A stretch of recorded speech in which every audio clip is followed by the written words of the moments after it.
Well, Cairns artist Brian Robinson has won the Hazelhurst Gallery National Art on Paper Award.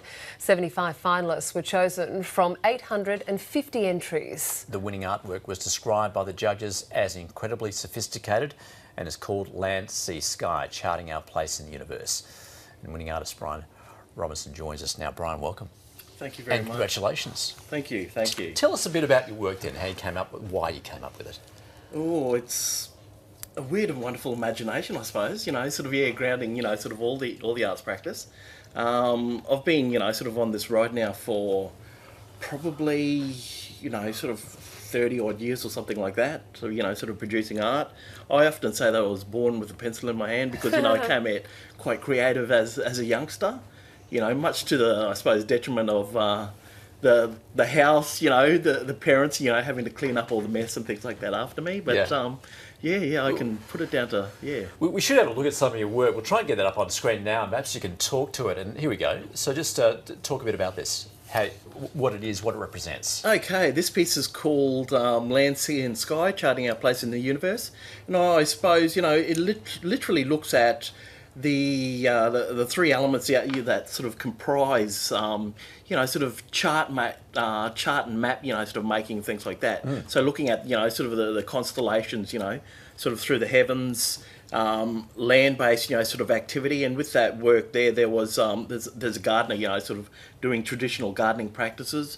And then there's a number of rolled sort of scrolls that have a whole host of traditional sea animal, sort of imagery from the Torres Straits, where I was born and bred. So did you set out with this in mind, or did it organically evolve as you were painting this, and did it take you on just a journey yourself, or did you know what you were painting from the moment your pen touched the paper? Well, generally, when I look at any type of art form, it is always, sort of sketched out, probably to about 50% to begin with.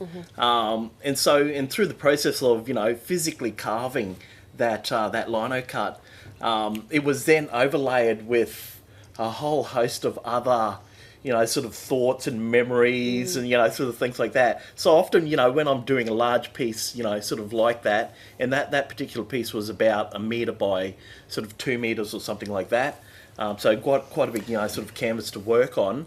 I start off with one concept, and through the course of, sort of producing that work, it's laid, and I sometimes forget what the original concept was. So, there's so much, sort of hidden meaning through all the work. Yeah, that piece of work you won for, obviously very stark relief there, the black and the white, which came out as quite three-dimensional at the same time. But we see the other work here, which is actually three-dimensional. What's some of the work here?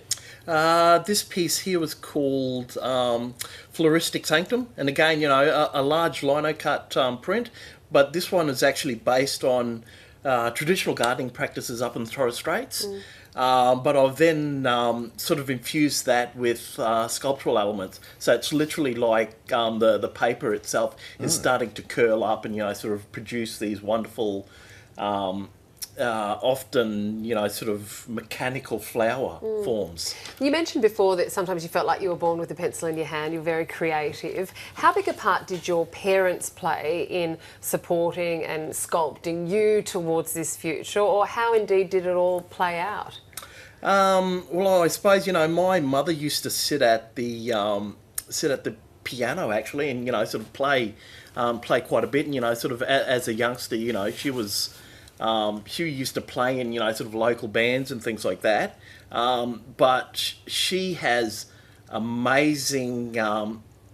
amazing ability with pen, so a lot of calligraphy, she used to write and things like that. So I used to watch her, through all of this, and I was one of those crazy kids that, would pull out, sort of piece of paper and chuck it on the, sort of kitchen table and draw for hours on end.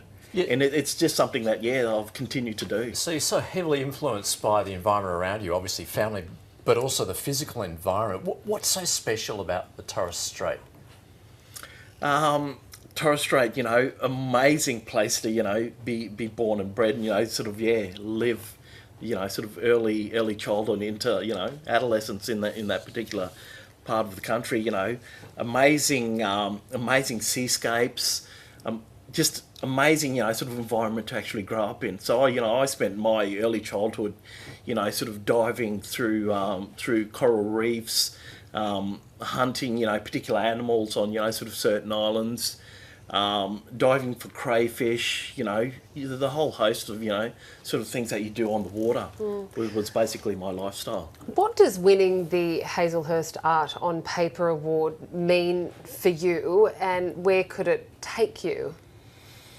For me personally, to win, that quite prestigious, sort of national award is really an honour, actually, to be honest. And sort of little wins like that through anyone's sort of artistic career really does put them up to the next sort of step, or the next sort of pedestal to continually sort of produce the work that sort of visual artists sort of do, because most of the time my practice is me sort of locking myself away in sort of a grungy sort of dimly lit sort of studio, and being there for sort of days, weeks, and sometimes sort of months on end On a creative binge. So, yeah, well that's it. So yeah.